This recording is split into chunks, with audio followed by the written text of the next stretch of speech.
Good evening, everyone. Welcome to our virtual Concord Museum Forum series. I'm Allison Schilling, the Manager of Public Programs.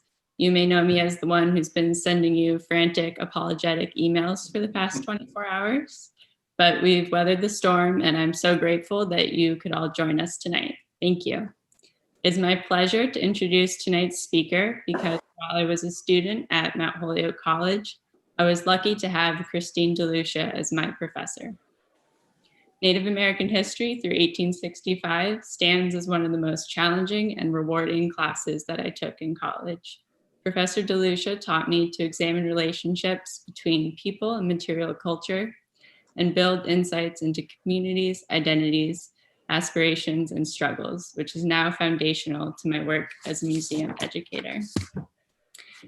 Christine DeLucia recently left Mount Holyoke, but stayed in Western Massachusetts as assistant professor of history at Williams College.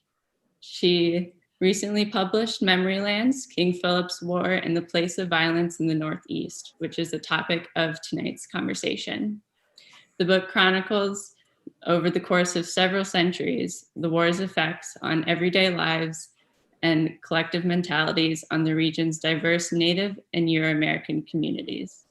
It is met with acclaim, receiving the Gomez Book Prize, Berkshire Conference of Women's Historians Book Award, and the honorable mention from the National Council on Public History.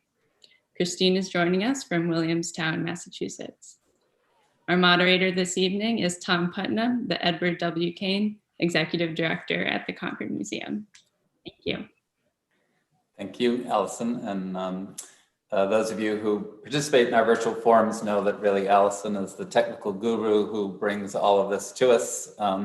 And we appreciate all the work that she does. Christine, it's so nice to see you again tonight. We should explain that we actually were online it was about 10 minutes before we were supposed to go live when Allison and I both lost the internet connection, and many people in Concord lost power. As a matter of fact, as we drove out of town, I'm somewhat scattered, so I almost drove right into this tree that was across the road, and then it was like a slalom course, weaving in and out of trees. But we are happy that Christine was free tonight, and that all of you. We obviously wanted to tie this with this coming weekend. We have a number of programs related to Native American history here at the museum. So I usually don't do this, Christine, but I warned you. I thought I'd just share a couple of words. You know, there's always some happenstance. I read the book over the weekend, and at the same time, a good friend of mine sent me this poem, and I thought first I'd read this poem, and then I read a book review, and they resonated with me. I don't know if they will with you, to what you are trying to do in your book. So the poem is called On Taking the Measure of Your Book, and it's a poet who's writing about another poet's book. And she writes, "There must be a way to enter your poetry, the way your words turn into meaning after meaning, into the depths of memory, into the silence of the beach, until the birds come over the dunes, the tiny sandpipers, silent in sand, creating the rhythm of your poem. And as they watch them, I see how I must enter your poetry, wings folded against the wind, as I slice again and again into the measure of your ocean, there where silence is translated into language." I read that poem, and then I happened to be reading a review of some short stories, or it's kind of a review of Edward P. Jones's, all of his work. But the reviewer was writing about one short story, and the protagonist is an African-American woman, older woman in Washington, D.C., and she migrated from the South as a child, and she's done an oral history. And in the short story, you hear little excerpts of the oral history, but then she decides to put the oral history away, and she kind of discards the tapes. And the reviewer writes, "Thus her biography is thus consigned to a type of epistemological limbo, recorded but not entirely known.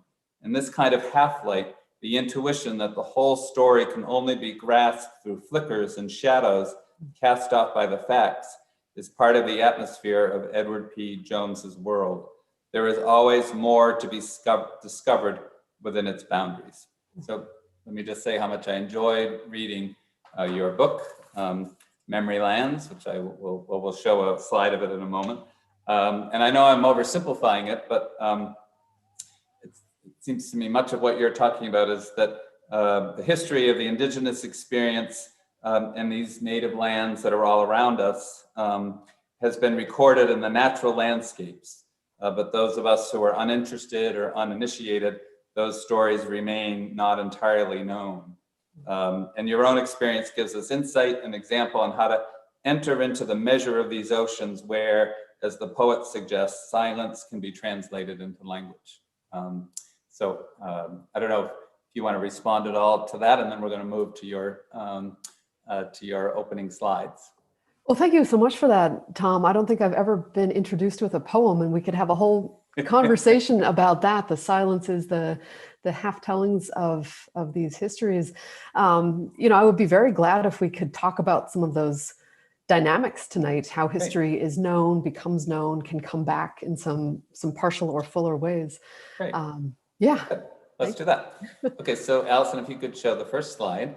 And I thought we might, we don't want to assume that the audience knows everything about King Philip's War. So, but before we get there, I think one of the important words that resonates in your book is, I mean, we all know resistance, what resistance means, but why is that word resilient so important to you in the history that you do in Memory Lands? Yeah, so in the process of working on this project that eventually became the book over many years, it was strongly impressed upon me by many members of Native communities across the Northeast that the resilience of communities in the face of the massive dislocations and violences of colonialism was perhaps the most important story. And one of the overarching goals of this project has always been to connect the past to the present and the future, and not treat the 17th century as something that it can be kind of hermetically sealed off from our current moment.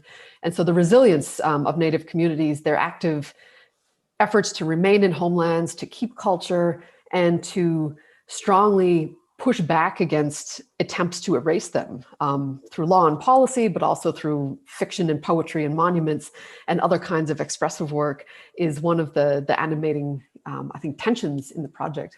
Yeah. And before we go to the next slide, where is this image this beautiful image we're looking at? Yeah, so this is along the middle part of the Connecticut or Connecticut River, just above the place called Peskeomskut or Wissatinawug or Turner's Falls that I think we'll get to a little bit later. It's a really beautiful stretch, and the photo here is looking north to one of these geographies where many Native communities went during and after the war to pursue this resilience and this survival.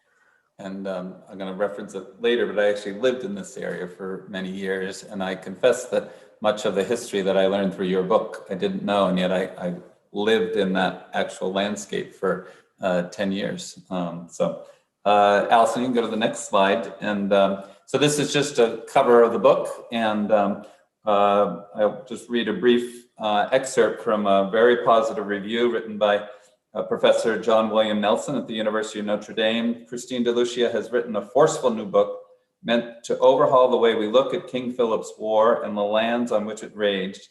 DeLucia challenges our previous assumptions about this storied chapter in Indigenous European relations, showing them through a careful reading of the landscape of violence. How can we view the conflict in different, more layered terms?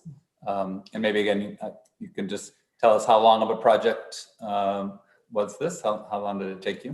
It began life as a senior thesis in college back in 2005, 2006, and came out in 2018. So that gives you a sense of the slow movements on this, which were necessary to being able to tell these finer grained histories. Great, and we're going to talk a little bit about the evolution. I'll talk about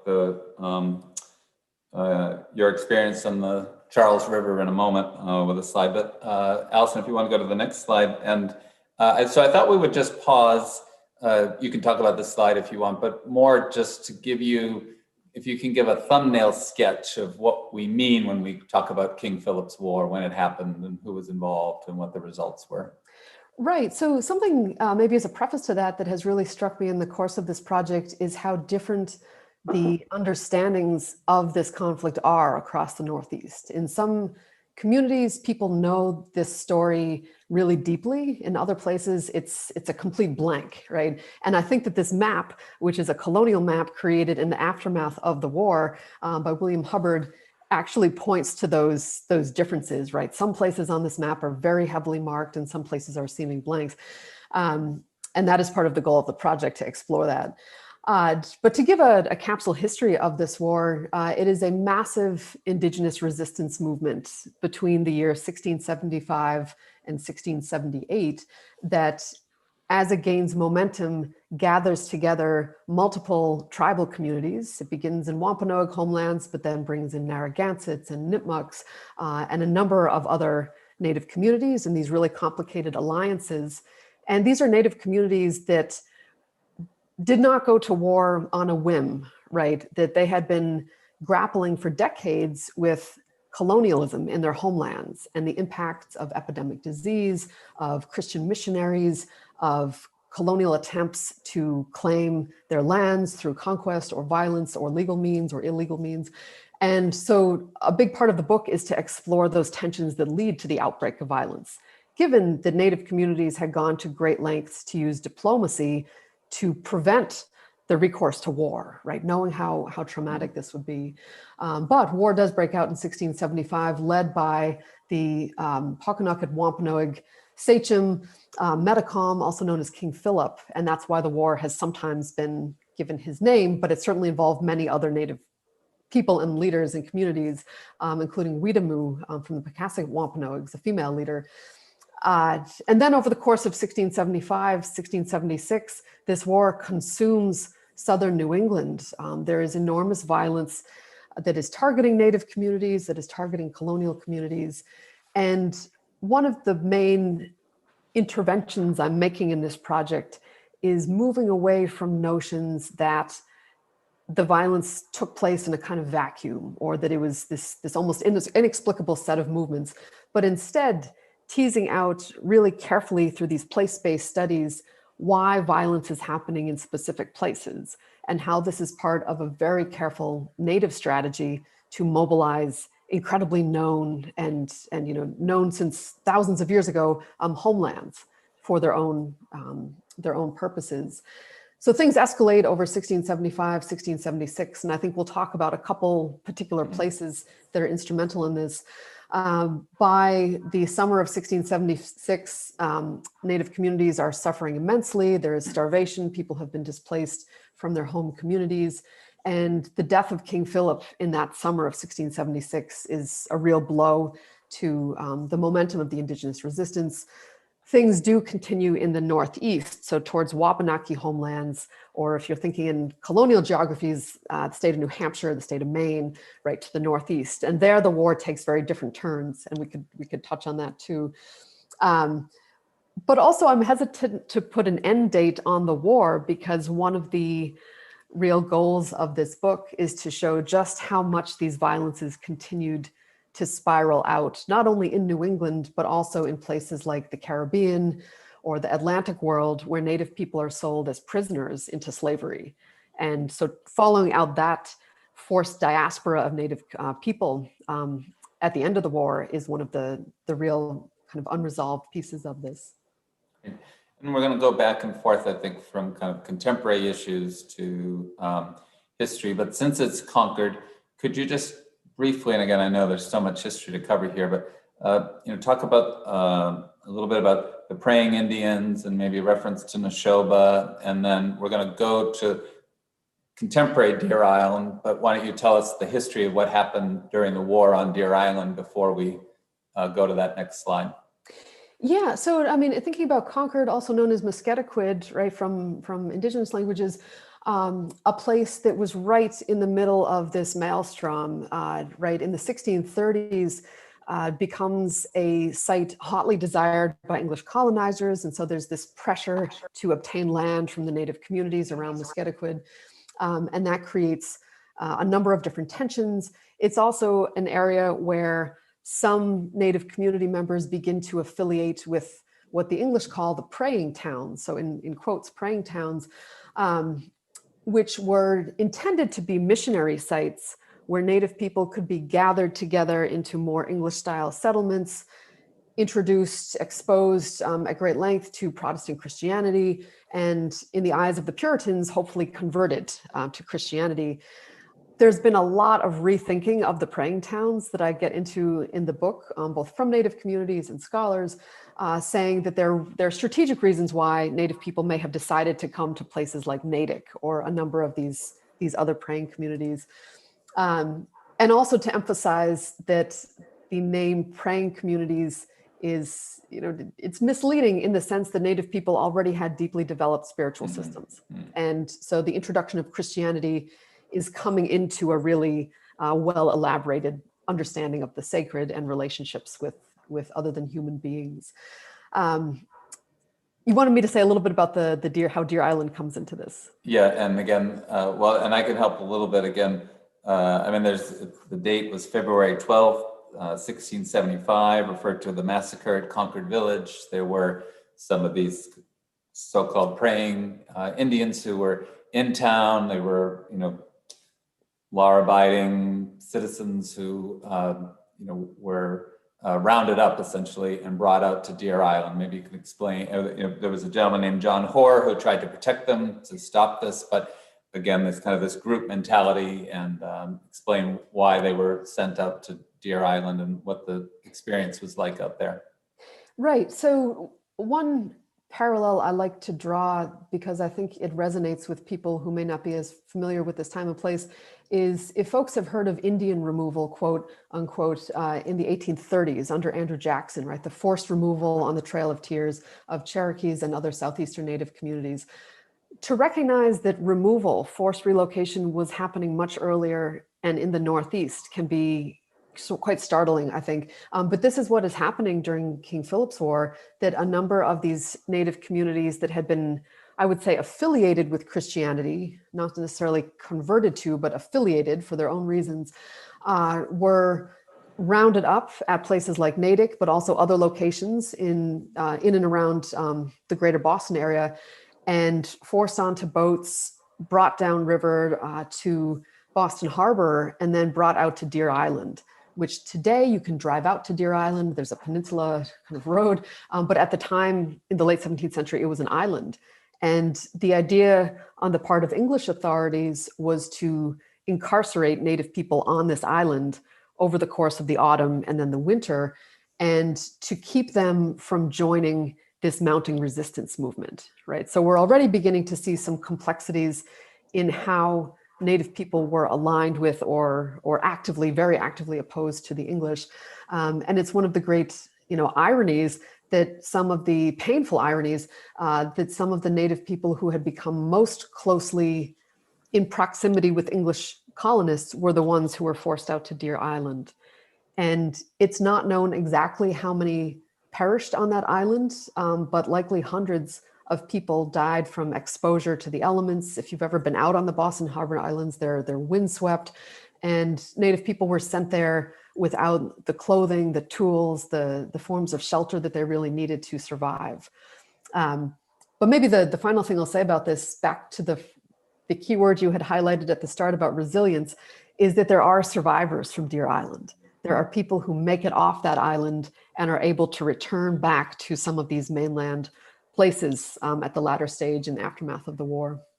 And again, it wasn't just men, but it was women and children. And exactly. And if I'm sure I don't have it right, but the research I did said there are approximately maybe 58 from Concord and only 12 returned. But as you said, there were 12 who survived and returned. So if we go to the next slide, we're now focused more on your research. And so why don't you tell us what's happening here and why it's kind of a pivotal moment in your own engagement in this history? Yeah, thank you for including this photo. This is probably one of the most important from this entire project, because it foregrounds the agency, the vision of Native community members today in recalling remembering and keeping alive these histories. So what you're seeing is an image taken from a canoe of another vessel, in this case, a mishoon or a dugout wooden vessel of a very traditional kind. It was made at the Wampanoag Indigenous Program in Plymouth by contemporary Native people. And they're paddling towards Boston, right? You see a bit of the Boston skyline down the Charles River in 2010 as part of the Deer Island Sacred Run and Paddle, or Deer Island Memorial. And there were community members from a number of different Native nations, Wampanoag, Nipmuc, Wabanaki, and others. And I really, really want to underscore, as a non-Native scholar, how much of that organizing work and vision has come from Native communities who have long been working to make sure that these memories of ancestors are kept alive. The Deer Island Memorial is not a reenactment, and I think that's important to stress, but it is a really physical mode of remembrance. Going back out onto this water, there was such a site of trauma for communities' ancestors. I will point out the date at the bottom of the photo. This was in October of 2010. You may remember that as the weekend of the snowpocalypse in 2010. It was incredibly cold and a snowstorm came through right after this. And I mentioned that so that you have a sense of the commitment, especially for the folks paddling the Mishunash, that, you know, this was a wet, cold, arduous, many, many hour event, and a real sign of how significant this still is to Native communities today. And then tell your own personal story that when you arrived and thought you were going to observe the event, but then things took a different course. Yeah, so I mean, I think this is telling about my own evolving methods for this work. I was a graduate student at that point, and was intending to just witness this memorial from shore. An announcement had gone out, and very quickly folks who were organizing it said, get in one of the canoes and help paddle, right? And that has led me to reflect right through today about the role of scholars, particularly non-Native scholars who are endeavoring to work as allies and supporters of Native communities. What are our roles? Are we in the canoe? Are we on shore? I think there's a lot to be unpacked there. And for me, that was a really transformative moment in terms of seeing scholarship also as advocacy and of something that's really kind of vitally engaged in the 21st century rather than only about the past in itself. I like the line in your book where you talk about how scholarship can bring about, quote, renewed understanding and justice. But now let's show the image of contemporary, what Deer Island looks like today, and you can explain these two images. Right, so I juxtapose these so that readers or audiences can have a sense of the tensions and the contestations in the Northeast or New England. The photo at the top, I was amazed that I was able to get it off an old hard drive because I took it back in 2006 when I was working on the senior thesis. And it was the first time I had ever gone out to Deer Island. I took the bus out there on the Blue Line, I think, to go see this place that I had only read about. And being there in person it will leave you speechless. If you know anything about the history of this site, it is such a sensitive, traumatic place. And built on top of it is now this municipal wastewater treatment plant. And to see these giant digester eggs and just the huge expanse of the plant really emphasizes the overwriting of the history there. And part of what I get into in the book is the fact that the very construction of this plant was deeply contested by tribal communities and nations in the Northeast. They forcefully responded to the plans for this. They gave some really extraordinarily important testimony about why it would be inappropriate to build over this place on Deer Island, given the history, given the traumatic connections.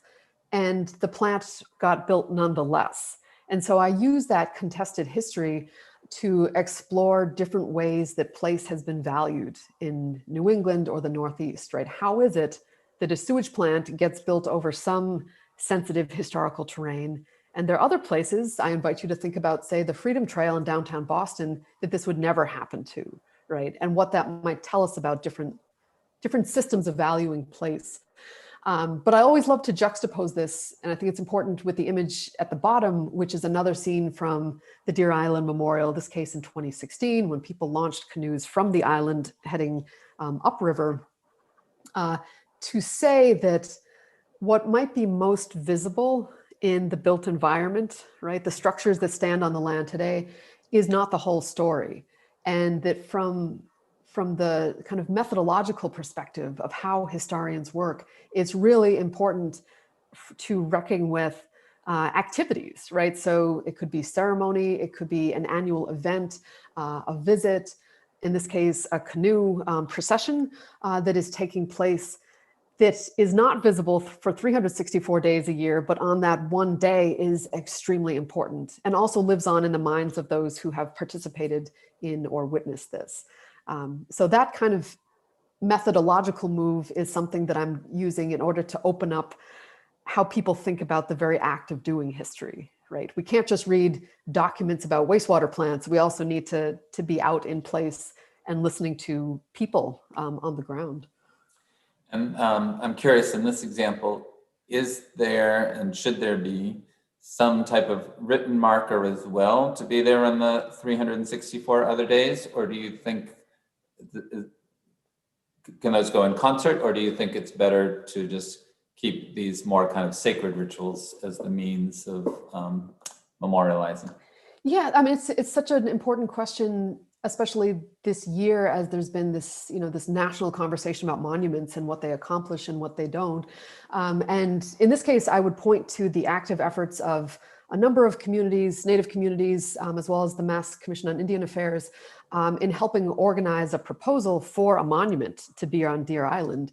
And understanding that, especially for people who are not members of those communities, but who might come to the island, being able to see something in stone or in another really tangible, durable form can be an important mode of education and of conveying to folks who may not know anything about this site the fact that this violent, traumatic history and also survival is located here.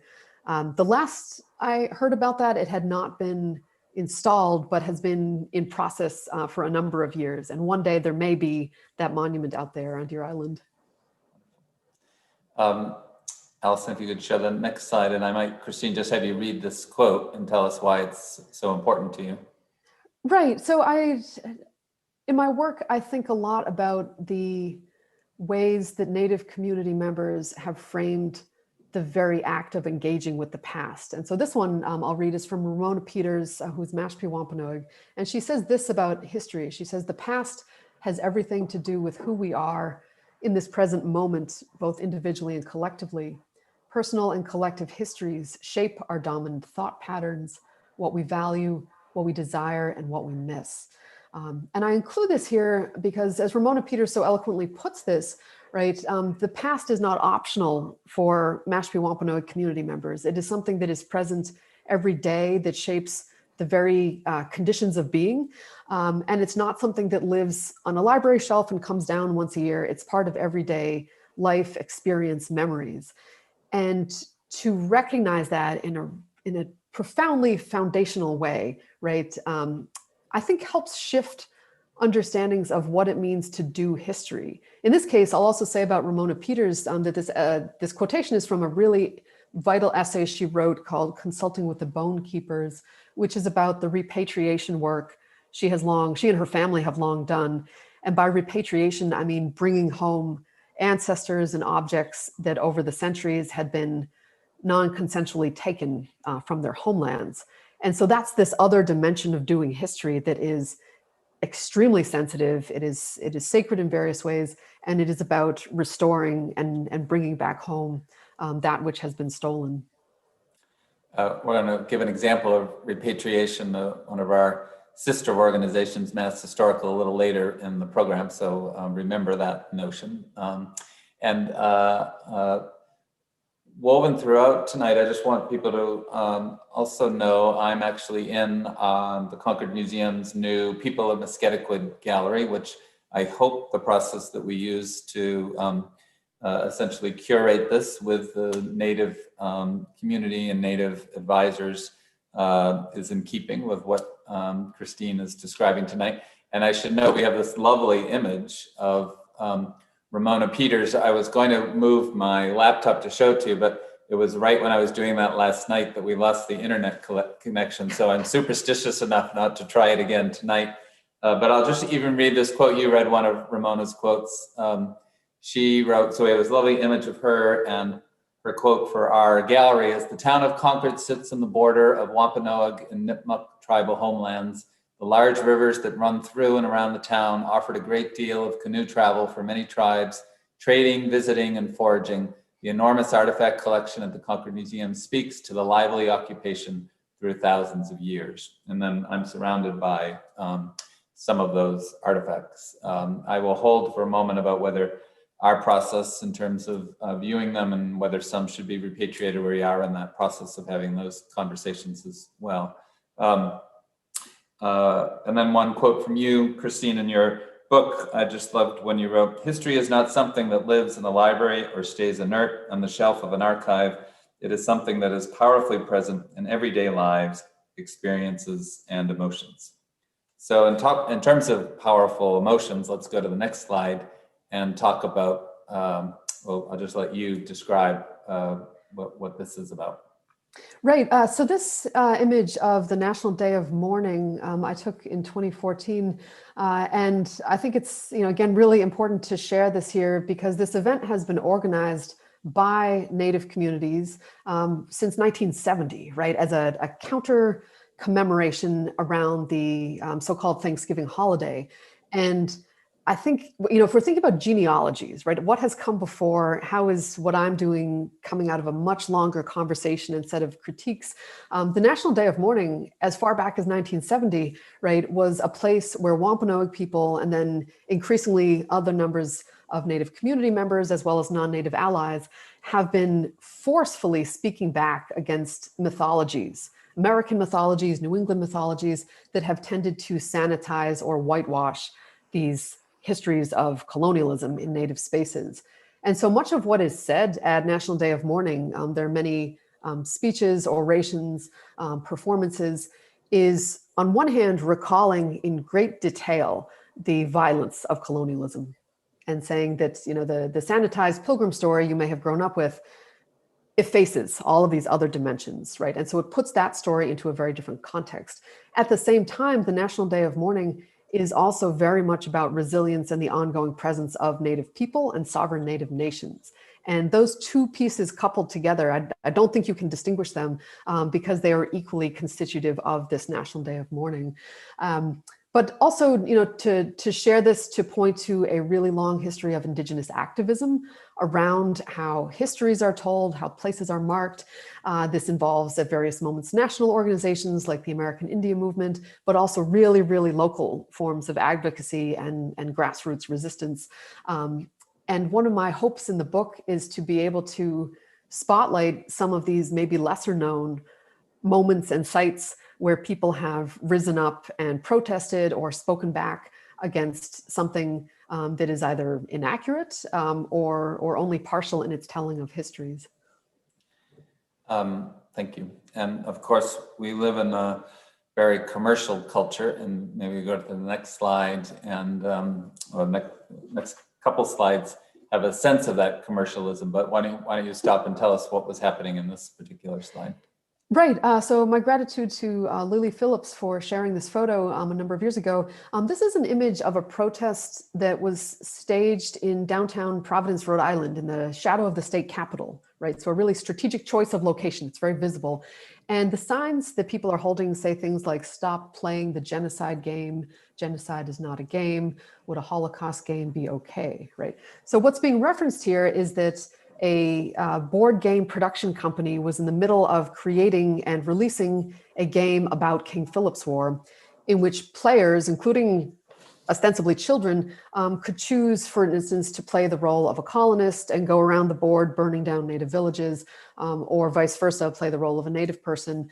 And as the protesters here, right, are pointing out, this is I'm looking for the right words, this is a massive trivialization of a history that is deeply traumatic and that is not finished, right? And so the protest is drawing attention to the ways that certain aspects of Indigenous experiences have been commodified, have been marketed. I'm thinking of various examples from Hollywood, in this case, the board game, as if it's an entertainment source rather than something that is deeply felt and engaged right today. The game did get produced and someone gave me a copy of it. The best I can say is that the instructions are really, really long, and so I don't know that it gets played that much. But just the fact of its existence, I think, is a troubling sign of these ongoing colonial mentalities. And speaking of troubling signs, let's look, and trivializing history, let's look at these next ones. Yeah, so I mean, I should say that these 4 from my photographic archive are among hundreds and probably thousands of signs that I've taken all across the Northeast that reference in some manner actual Indigenous people, but use it in a commodified way, right? So what's being referenced here are King Philip Motors, or King Philip's other name, Metacom, the Metacom auto sales, the Metacom condominiums. These are not native places that are owned by native people today, right? These are Euro-colonial businesses primarily, and they're using the name and the imagery of indigeneity in order to appeal to some kind of sense of, I think it's local color or local heritage, but in this enormously problematic way, right? There's no reckoning with the fact that King Philip died this extremely violent death. He has been deeply mourned over the centuries, and that putting his name on these signs as a branding thing is quite disrespectful, right?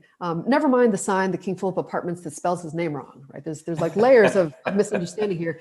But I share these in order to invite people who might be listening or reading the book to give a second look at the street signs and the business signs where you live, and think about what kinds of references are there and whether they help us be the kinds of communities that we ought to be, or whether they contribute to these trivializing and erasive narratives. We're more than halfway done. I should remind folks, if you have questions, you can use the chat feature, and then Allison will get those questions to me. So you wrote your book somewhat in response to a book written by Jill Lepore. And why don't you just explain that story to us? Yeah, so I think it's important to emphasize that historians and scholars are always in conversation with each other, and that it's especially vital to recognize and also reckon with that has come before. So with that as a preface, I read Jill Lepore's book, The Name of War, when I was in college. I'm actually now on my second copy of it because I thumbed the first one to pieces. I wrote in it so much. There was so much rich material in there, and also material that troubled me. Her book, The Name of War, King Philip's War and the Origins of American Identity, won the Bancroft Prize. It was her first book. This is a giant accolade for American history scholarship. And I want to emphasize what a big deal it was for her to bring this conflict to the attention of a wider scholarly audience. But the passage that maybe I want to say a little bit about is what I've drawn out here. So she has this passage partway through about Indigenous memories of this violence. Jill Lepore, a non-native scholar, she says, how those Algonquians, or native people of the Northeast, who survived King Philip's War, commemorated and remembered the war, is sadly mere speculation. And the question I have at the bottom is there really a pervasive post-war silence among Native communities, or is this more a reflection of limited scholarly methods and notions of what constitutes a source? Without going into the weeds of all this, I will say that as an undergraduate, I was in the program that Professor Lepore was chairing in history and literature, and we got into it, right, about what counts as a source, what it means to seek out and carefully engage contemporary memories of the past. And I don't think we are on the same page about this. And in her most recent work, including a big study of American history, a big synthesis, she really hews quite closely to written documents as essential to the making and the telling of history. And I, of course, work with a lot of written documents and have gone to a lot of archives, partly as a prompt from Jill, who said you should go to more archives. And so I went to many dozens of them. But part of what I'm trying to do in this book is say that we always need to be thinking about what is written in relation to the wider set of records, memories, expressions that people have created. And that this is especially important in contexts of indigenous people and colonialism, when the written record is so uneven, right? And is so strongly controlled by colonial authorities who have a vested interest in shaping what gets written down. To put it otherwise, right, I spent a lot of time in the book moving outside the archive, looking at the land itself, working with material objects, talking with people, walking the land in the company of really knowledgeable placekeepers, and bringing together those different strands in order to create what I understand to be a much more holistic, fuller, and I would say more accurate understanding of how these forms of knowledge have come together. Great. I can tell we're not going to get through all of our slides, but I thought we'd pause and talk about what happened at Turner's Falls. So the next slide is just one that is indicative of that, and we can see the falls. So can you kind of briefly say, you know, what happened at the falls and why is it so important in this larger history? Right, so you can see on the inset map, which is from my colleague Lisa Brooks, who's an Abenaki scholar, that this waterfalls is located about the roughly the midpoint of the Quinetico River, kind of close to that image I had at the beginning. And it's a beautiful place. That's what I want to emphasize first. Incredibly fertile place that over thousands of years, because of the immense number of fish who would come migrate through here, was a gathering space for native peoples. The archaeology says that native people were gathering there for at least 8,000 years. It may be longer, right? But a huge span of time. And so a really intimately known place on the map of the native Northeast. Turner's Falls, it later is named, but its longer standing names of Pesquiamscut or maybe Wissatinawug are the significant place names in a native geography. This is a place to which native people retreat very strategically. They go there in the sort of middle stages of the war, when the war is raging in southeastern parts of the region. They go west and they go slightly north. Why? On one hand, because they are in need of replenishment, and they know that the fish runs in the spring of 1676 are going to be at the falls. And so to be able to feed their families after months of really arduous conditions and displacement, that's one factor, right? So recognizing these much longer term reasons why people are in these places is one of the interventions of this project. But they're also going there because the waterfalls is mostly off the radar of where English authorities know. It's just beyond Pocumtuck or Deerfield, and under many other circumstances, they likely would have been safe there. But information about their location manages to get down to the English. And to make a long story a little bit more compressed, in the spring of 1676, in May of that year, Captain William Turner brings troops up the river under cover of night, and at dawn, they stage an attack on the native communities who are gathered here at the falls. And it becomes the site of a horrifying massacre. Hundreds of native people likely killed either with firearms or being forced over the waterfalls, right? Turning this extraordinary place of sustenance into a weapon. And I have wrestled with that in the book, how to talk about the weaponizing of the land and the water. Again, there are survivors, though, from the attack on the falls, and they convey their testimonies in both written records and other sources. But this is a really important turning point in the war. It is a huge blow to the Native resistance movement. And from there, conditions become much more difficult throughout the rest of 1676. Again, I'm going to move us through some slides. So we'll just, I won't have you talk about this slide, but in the book, if I understand it, it is related to those people who moved to Turner's Falls, or I won't attempt the native name, but just a fascinating image that you talk about in the book. But I was quite curious at the next slide about those colonists, the colonial military people, how they were compensated for what they had done. So maybe you can explain what this Sure. So this slide does a couple things. For one, it's my place to plug working in local archives and to make sure that scholars who are working on New England get out of Boston and make sure that they go to other places in the region, because the documents and other sources that are there tell very different stories.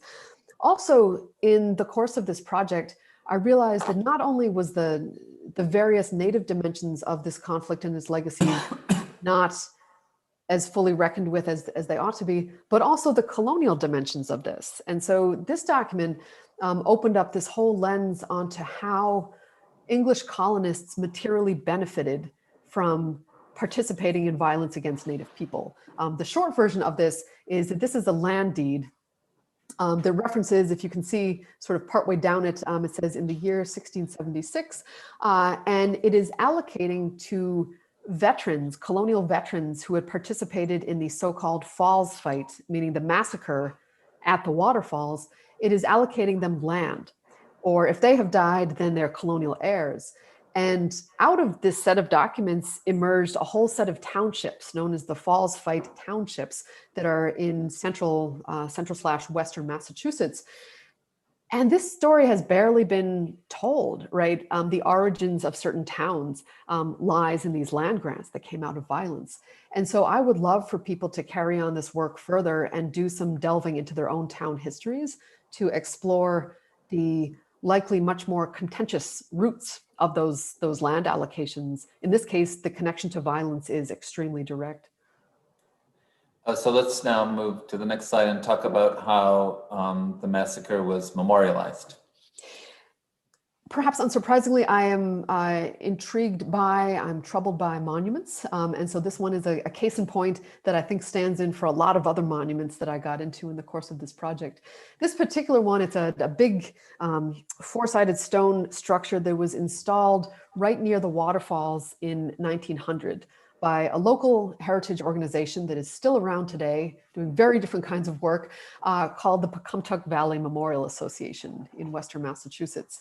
And the inscription on it is really terse. It says simply that Captain William Turner, with 145 men, surprised and destroyed over 300 Indians encamped at this place, May 19th, 1676. It's a really imbalanced inscription, right? It tells us a lot about the individual identity of the English leaders in this case, and says nothing about the specific communities or identities of the Native people who are at the site. I think the word surprised is a euphemism that does a lot of work here for a very deliberate colonial military strategy. And it's also a kind of inscription that has this presumption of finality. What do I mean by that? Surprised and destroyed.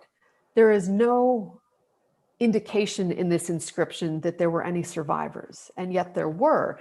And so something that I get into in the book are the dynamics between what is asserted on these monuments and many other kinds of signs, and then the reality of what actually happened. And realizing that many of these markers and signs are invested in proclaiming the supposed end of Indigenous presence. And why is that? It then seems to make way in a very legitimate manner for the incursions of colonizers and laying claim to the land, right? So there's a lot of, I would say, cultural and political work that monuments like this do. They're not just sort of symbols by the roadside, they actually help perpetuate certain regimes, certain social regimes. Mm. Can I say one more thing about this image? Because sure. I think the story about how I got this image is equally important. It's a vintage postcard that my friend and colleague Kathleen Brown Perez, who's a legal scholar at UMass Amherst, she's also a member of the Brothertown Indian Nation. So she is Indigenous herself and is descended from some of these New England Indigenous communities. She saw this at a vintage store or something and gave it to me. And I mention that because that is part of the process too, right? Building relationships, and then other materials come your way that might not be obviously available in an official archive. And so I really want to credit Kathleen Brown Perez for sharing this with me. Great. I'm going to warn our audience that, I think we may go to 8:05, 8:10. It's a wonderful conversation, and I hope, I don't think we absolutely need to cut right at 8 o'clock. And of course, if people have other things to do, they can disengage. But perhaps you call this a remarking of the monument. explain what we're seeing here. I was really fascinated both when I was doing some work in the archives and then when I was out on the land itself to learn that this monument that we were just seeing in the previous image has repeatedly been a site of pushback. And so I use the word graffiti in quotes because I think graffiti can suggest almost a randomness or have an element of criminality to it.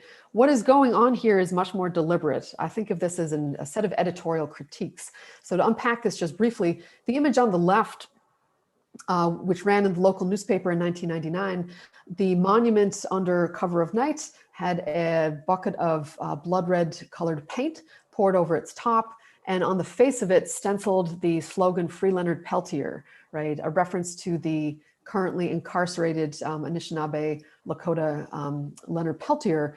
And I think this is a very obvious deliberate remarking of this monument, right? Bringing together a contemporary American Indian movement related slogan, an activist slogan, and putting it on the face of this colonial monument to raise different questions, right? And to say that the story is ongoing and the contentiousness of this is still happening.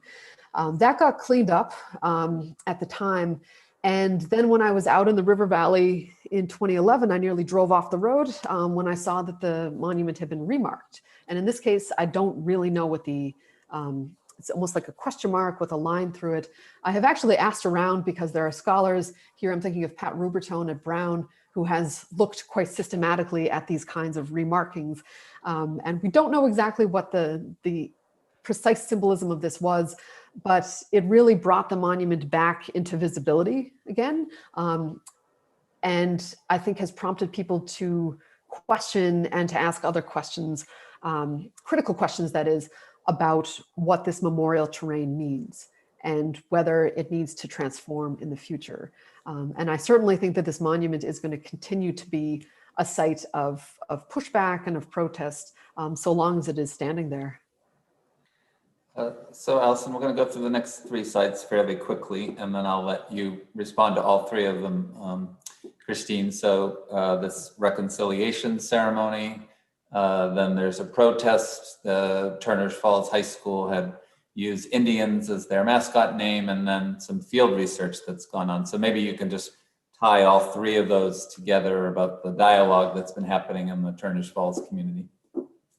This is very much, these three images, a sense of the ongoing interactions people are having with this site from many different points of view.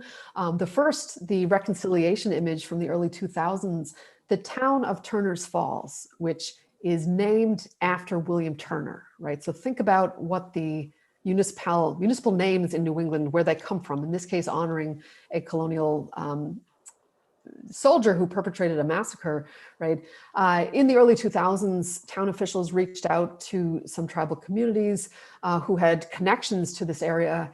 And out of a set of conversations and relationships came what was described as a reconciliation ceremony, in this case involving representatives from the Narragansett tribe.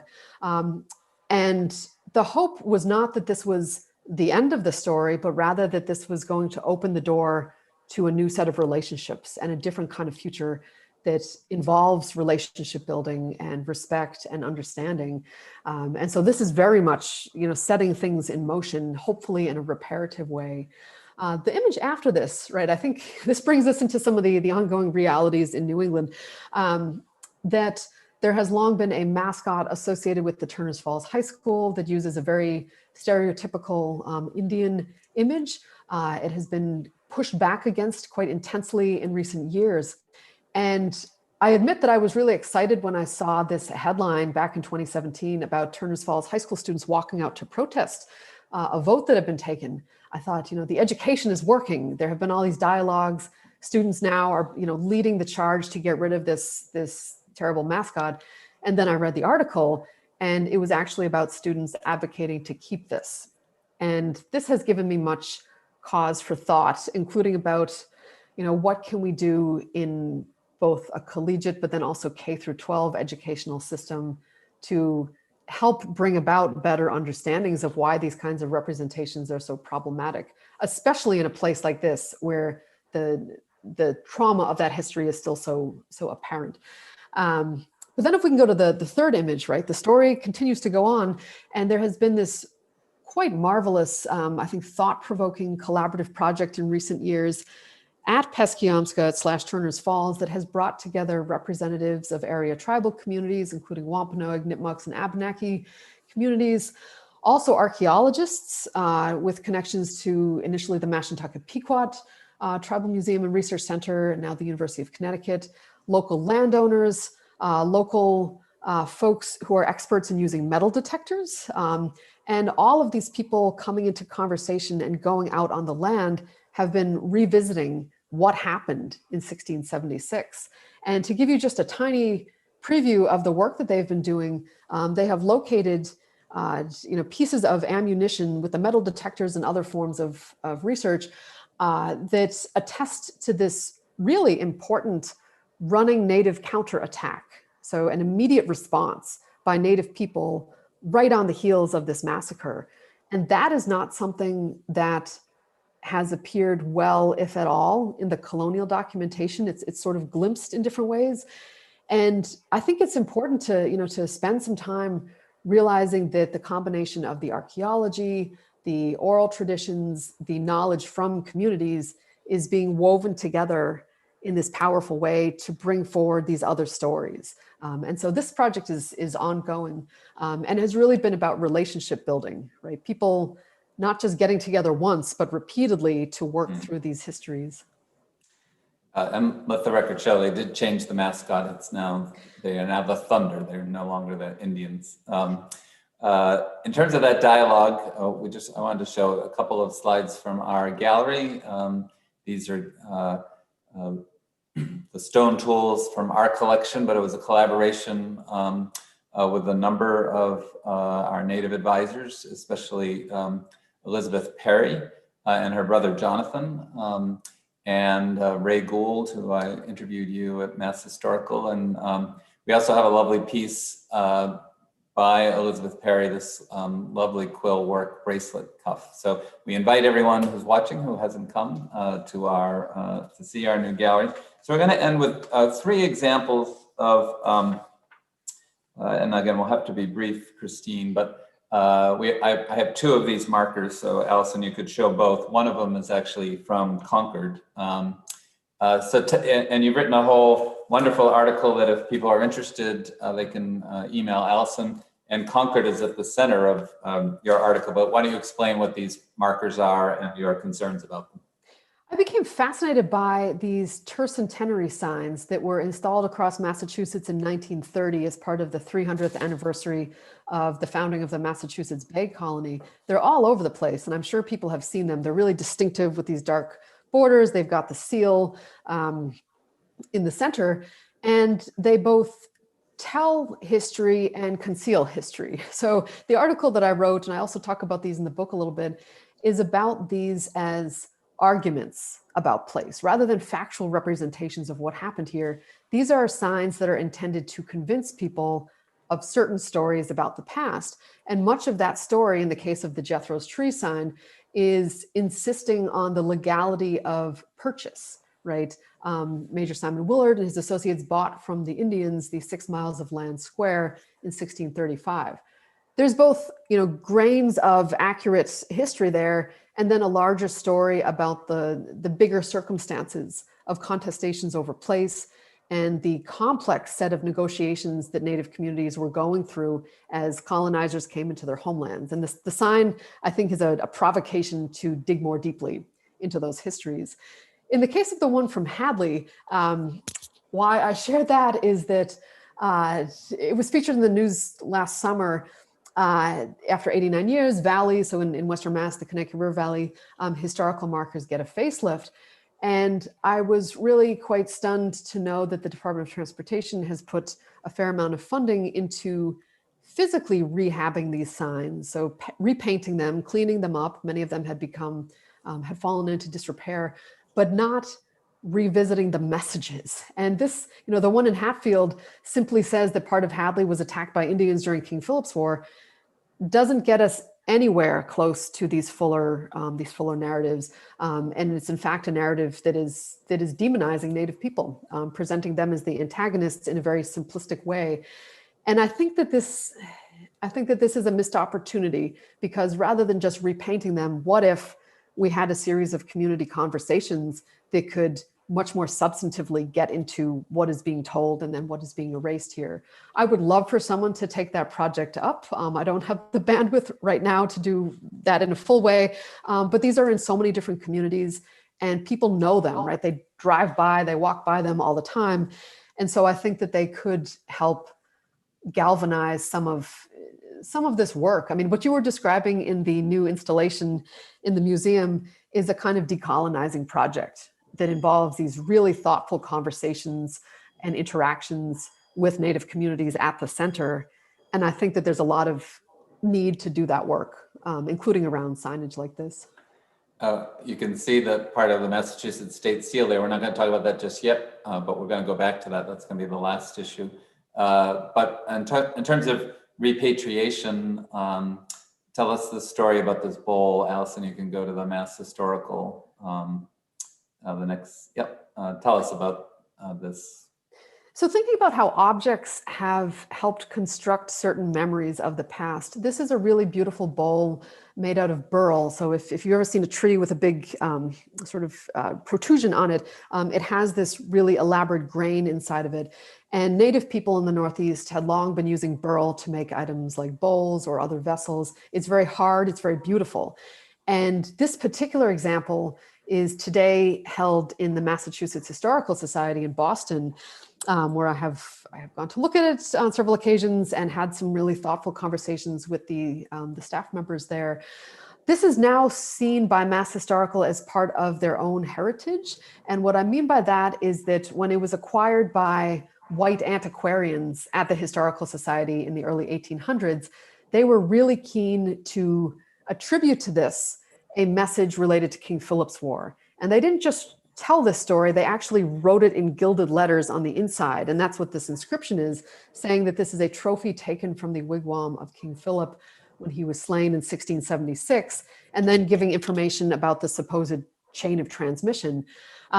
Accurate or not, right? It's hard to know a lot about this bowl because there's very little provenance or contextual information, but so much of its appearance is very similar to bowls that are known to be definitely from Indigenous contexts. And I actually have an essay about this that's coming out. I'll send it your way, Tom, when it's out. But thinking about this contested object, right? Does it belong at Mass Historical Society? Ought it be repatriated, brought home to, say, a Wampanoag community? It has traveled on different occasions, and I know that it has been exhibited in contexts that really foreground Wampanoag knowledge. And so it has had this much more complicated trajectory. But I think objects like this, invite those really serious conversations about who lays claim to heritage, whose stories are the ones that are allowed to surface most readily, and what does it mean to be a custodian of this, or a caretaker, perhaps with the understanding that one day this object might go elsewhere. And I am not in a decision-making role on that count, but I hope that my book might be read by people who work at institutions like this and offer some other ways of thinking about the futures of these kinds of items and their stories. Great. We have one more, somewhat perhaps contentious issue, and we have one question from the audience, and then we'll conclude. So this, of course, has to do with the image of Native Americans in the state flag or Massachusetts state emblem. So could you talk about that? Right. So the deeper roots of this state flag, which I'm sure people have seen all over the place, is that it is derived, meaning it has changed over time, but it is derived from some imagery on the Massachusetts Bay Colony's seal, which featured a very stylized, I would say, stereotypical image of a Native person carrying a bow and arrow. The arrow is facing downwards. It's supposed to signify peaceful intentions. And there's a word bubble coming out of the Native person's mouth that says, "Come over and help us." And that was an expression not of something that an actual Native person said, but rather a Puritan and colonial expression of desire, right? The hope that Native people would be receptive to Christianity and to being colonized, right? And so that image has been contentious for a really long time. And today there's an active movement that is revisiting the state flag and thinking about whether this is not just appropriate, but desirable imagery to have going into the future. And I'm not, up to speed with the most recent actions on that, except to say that there has been a lot of advocacy coming from different communities across Massachusetts who are now, grappling with these histories and the fact that they are still very present in our landscapes today. Great. We have one question from the audience, and then I'll give you a final word, and then I have a concluding thought. So the question from the audience is, thank you for sharing the National Day of Mourning with us. What can we do to honor Native communities when we gather with our families this Thanksgiving? It's an excellent question. And perhaps even sooner than Thanksgiving, I would highlight Indigenous Peoples Day on Monday, which is increasingly being recognized in lieu of the Columbus Day holiday. And there are a number of really great virtual events. If you're interested in Indigenous Peoples Day, panelists from many tribal nations speaking about history, mascots, representation, politics, right? And so I think, one of the best things that could be done in relation to these holidays is to educate and to seek out good resources that are from Native communities and that tell accurate histories. And so maybe I'll give a little plug for a virtual conference that's happening all this fall on different weekends that various of the Wampanoag communities have organized in conjunction with Bridgewater State University. I'd be happy to share a link with people. You can always email me. And this has been a beautiful place, even just in its first weekend, to hear representatives from communities talk about the history, talk about the legacies, the mythologies. And I'm probably a little bit partial to saying education is one of the most meaningful responses because I work in education, but I genuinely do believe that especially for non-Native community members like myself, doing that work to learn and to listen is the most meaningful, at least as a first step. I didn't intend to do this, but we're open on Monday. We're free. It's a free community day. So you can go to our website if you'd like to come see this gallery that I am in. And then at 11 a.m. outside, we hope the weather will hold.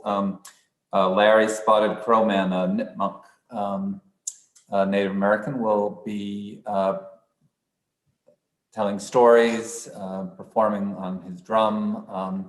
It'll be outside, and again, you can go to our website to register. So I wanted to end with this lovely image. It reminds me of a stunning photo that was taken of the Earth by the Apollo 17 astronauts in 1972 that's often referred to as the Great Blue Marble, when everyone in the world saw Earth as our home and didn't see, they saw the natural boundaries of oceans and rivers. And similarly, you use this image, Christine, and when you look at it, it's strikingly different than the maps that we look at today. I mean, you could, in a way of kind of summing up, talk about this image and any final words that you'd like to share with our audience this evening.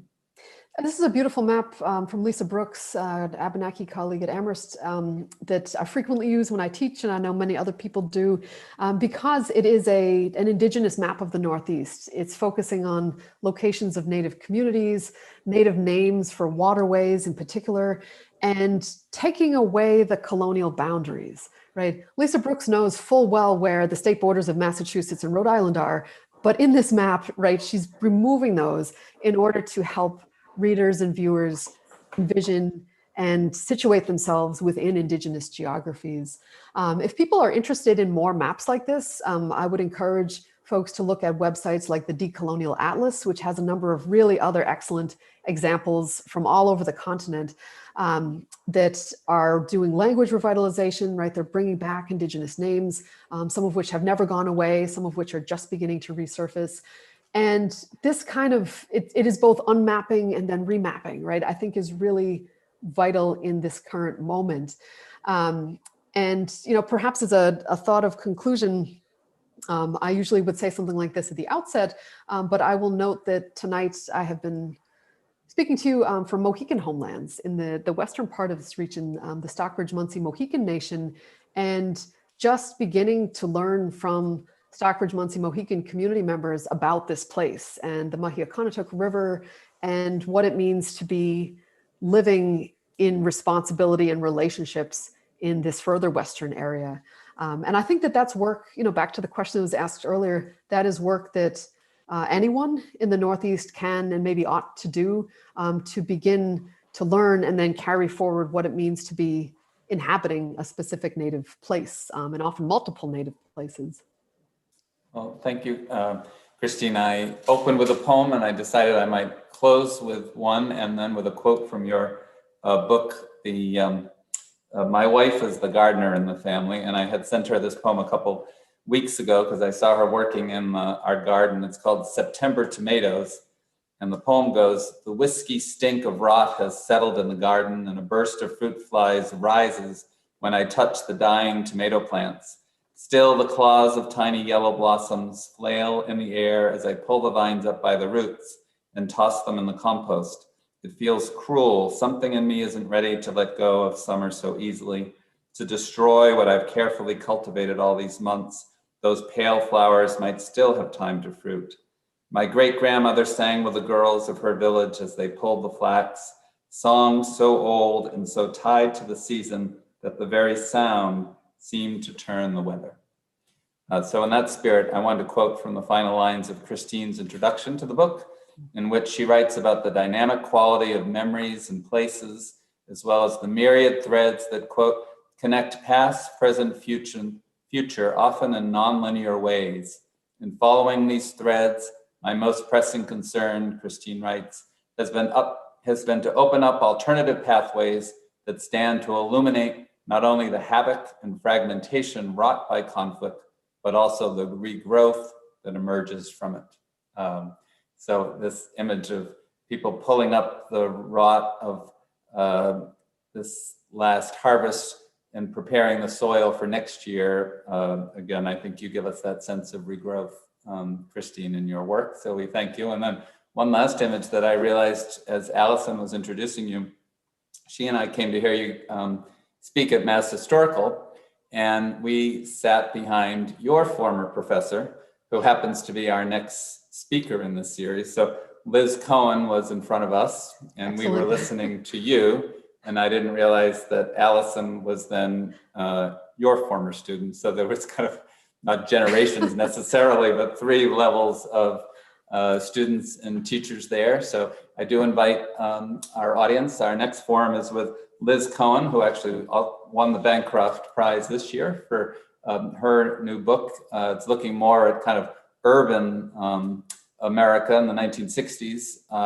But Liz and I are going to speak about some of these contentious issues. I spoke at a class that Liz taught at Harvard last semester that was looking at these questions of monuments and how we deal with contested history. And so that will be our focus on, I believe it's on October 28th at 7 a.m. So we thank you all so much for joining us. And we especially thank you, Christine. It was a delightful and timely conversation. And I'm so glad, even though we had to postpone it for a night, that we were able to do it at this time of year. So, and please come to Concord, and we would welcome you to come through our gallery and continue this conversation.